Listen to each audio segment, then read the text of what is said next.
Free coconut chicken. Pretty good. I'm on that whole eating good chicken and Eating vegetables. That's awesome. Well, hey, coconut chicken. welcome to ACC TALk. We are so glad that you guys are joining us. My name is Drell. I'm the family pastor here, and we have. I'm Zoe. I'm the worst pastor. And I'm Rob, the lead pastor. And man, we have an exciting episode planned for you guys today. If you guys know, Governor Abbott gave an announcement last Wednesday, and so we're going to be talking about that and how that affects ACC.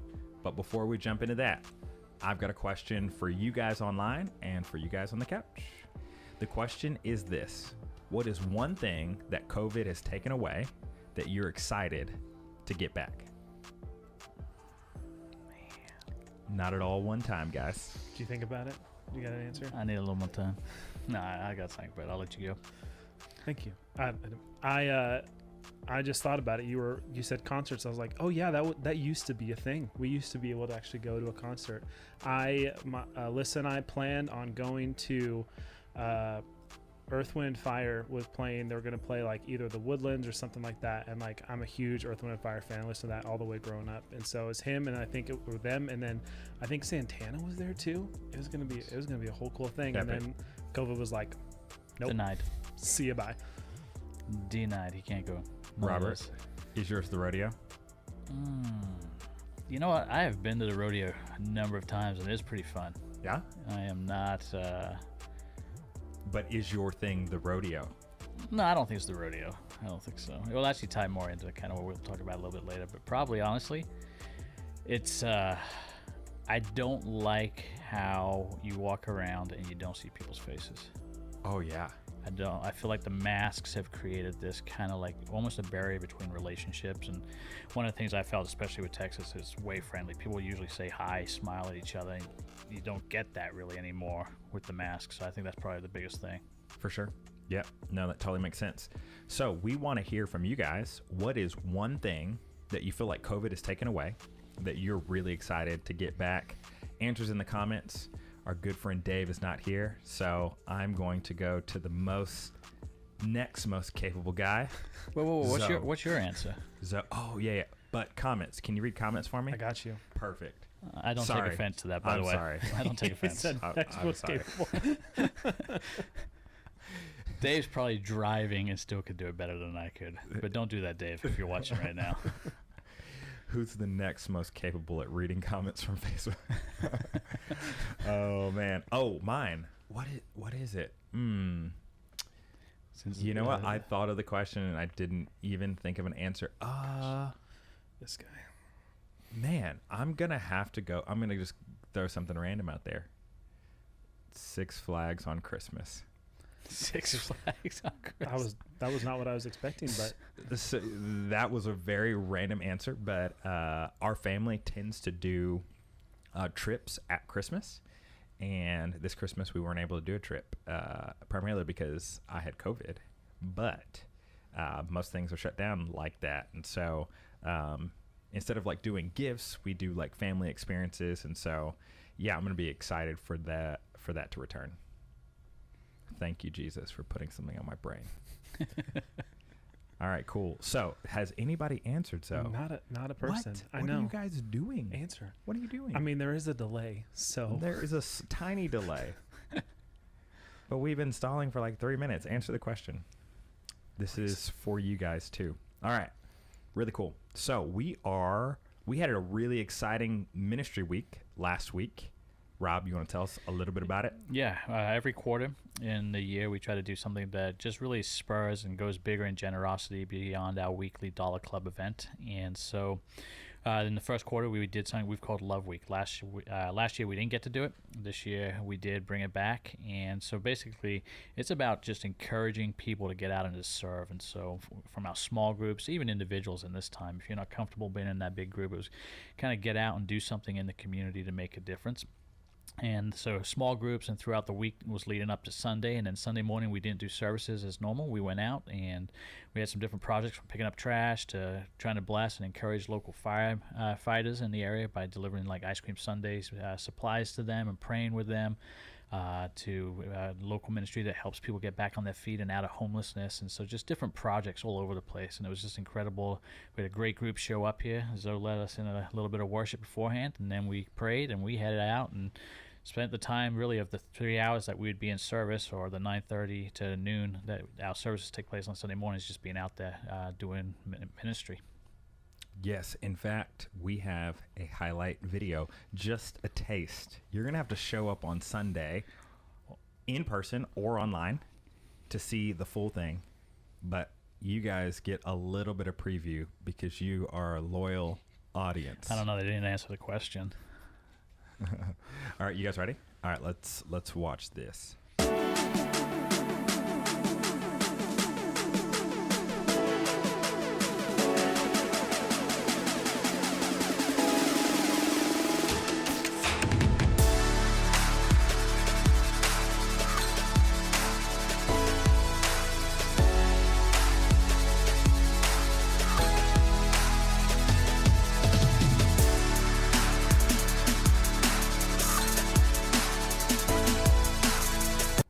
Man, I wish we could share more, but we can't.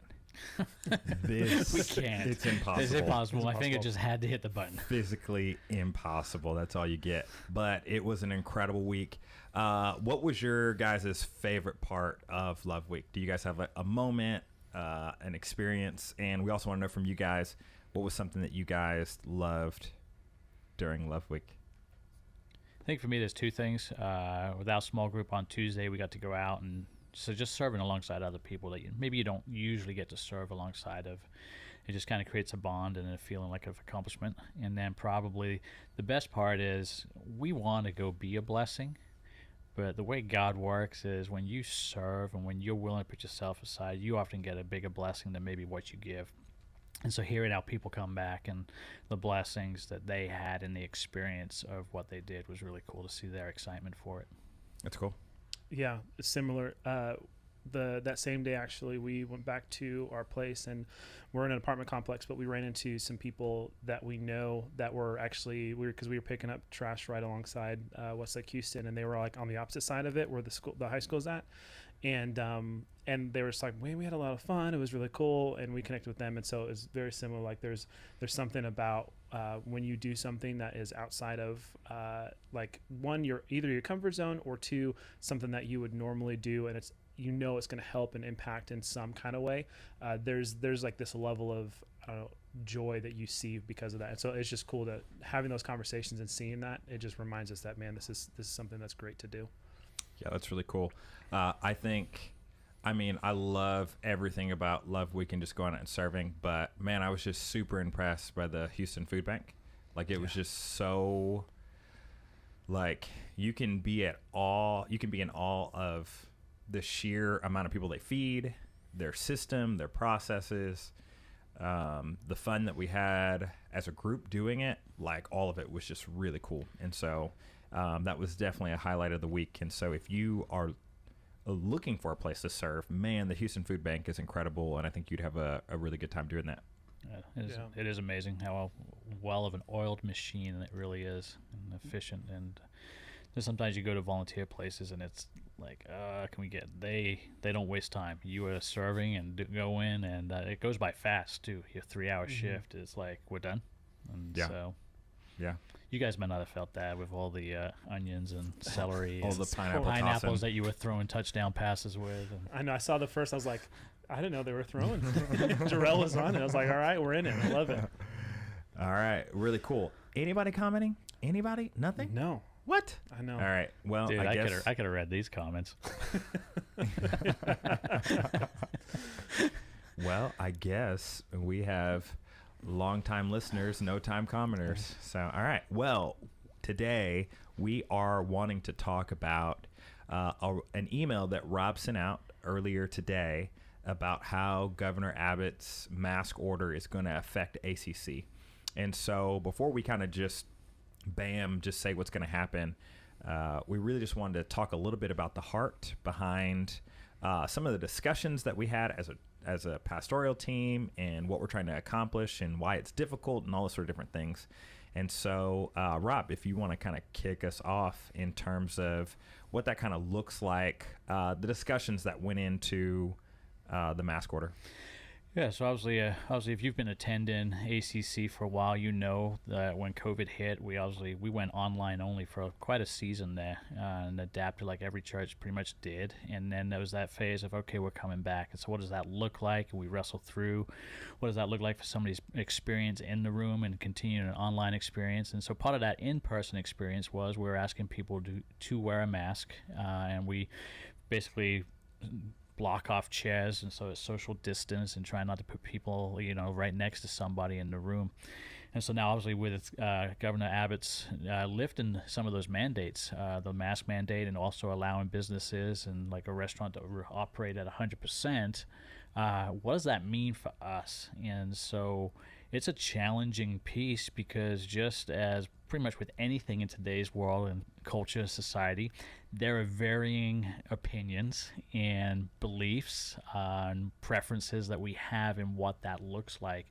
And so the challenge for us has been, how do we navigate that as a church, knowing, like I said in the email, it's a lose-lose, because whatever we choose to do, wherever we go, it's kind of like somebody or some group of people may not be as excited as other groups. And so it's kind of like, it's not trying to pick and choose, it's not trying to make anybody mad, but ultimately what is best for the church. And I mean, those are those conversations we had, like, what is a good witness to the community? Which side of this piece, mask, no mask, do we want to like err on? If we're going to choose to go away, which way do we want to lean, and where do we feel God would lean? And obviously scripture doesn't say thou must wear a mask or wear masks until this point. This is something new, but you can definitely, trying to figure out God's heart in it is the conversation we've been having.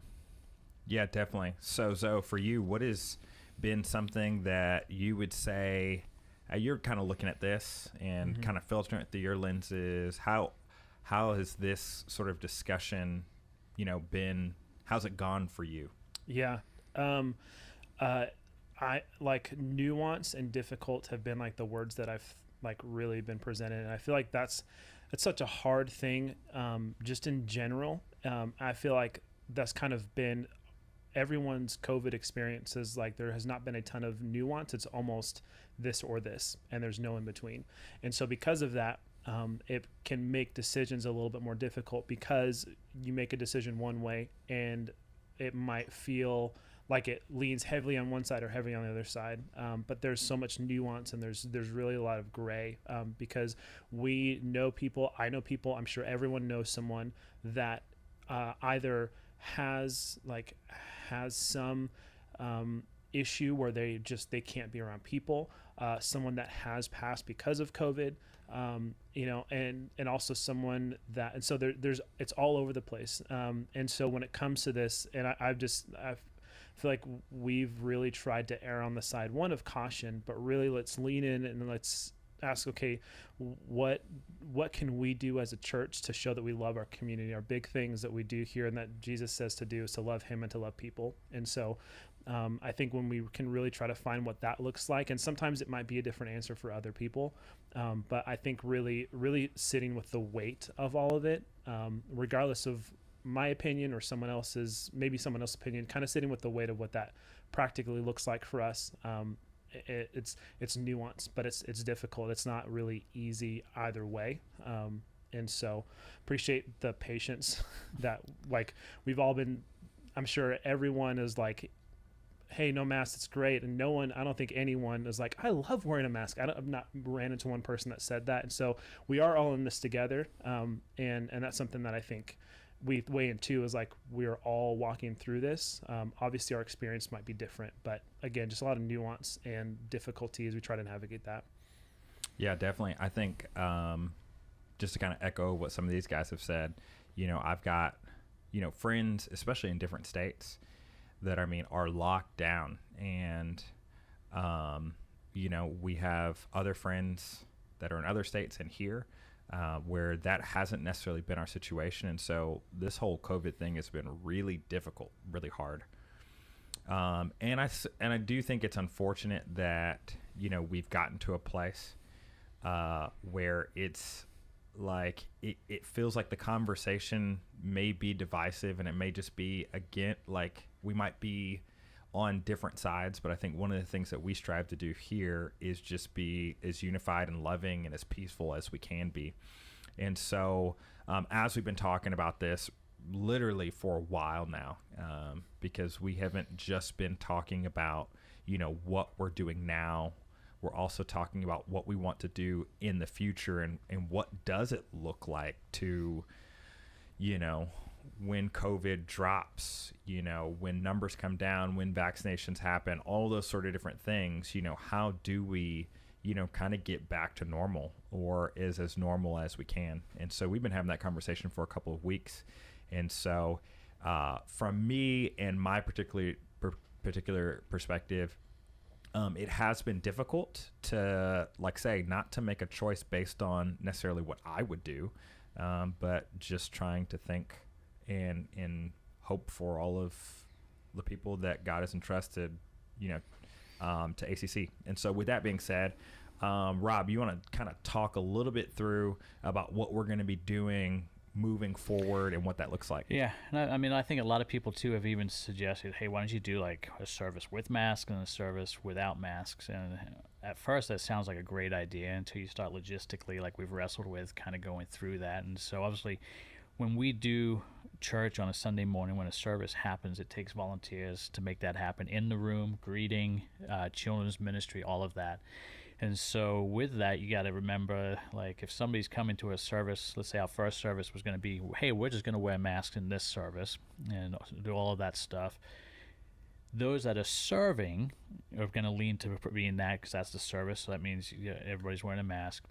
But now for them to be able to attend a worship service, they would have to attend the service that is not maybe their preference in terms of wearing a mask or not. And you can flip that the other way around there with the other kind of, if it was a service where we're not requiring masks. And so that's why we've just decided that's not the best way. We feel that it is going to create this division in our church, and that's not what honors God.